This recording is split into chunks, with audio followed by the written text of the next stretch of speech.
हमने एक video upload की थी काफ़ी अर्सा पहले।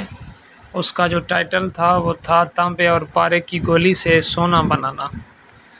उससे मुतल्लिक हमारे एक दोस्त ने सवाल पूछा है कि चलो मान लिया कि ये होता है, लेकिन उसका कलर कैसे गोल्ड होगा।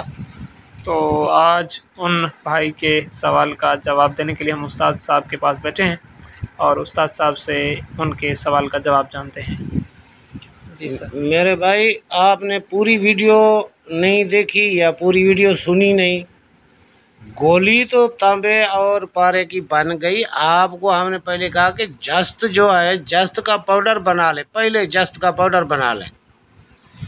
वो पनीर के पत्ते से पाउडर बना के ये गोली ताज़ी बनाकर वो पाउडर कप में रखें, कप गिल किया हो और उसमें गोली रखें।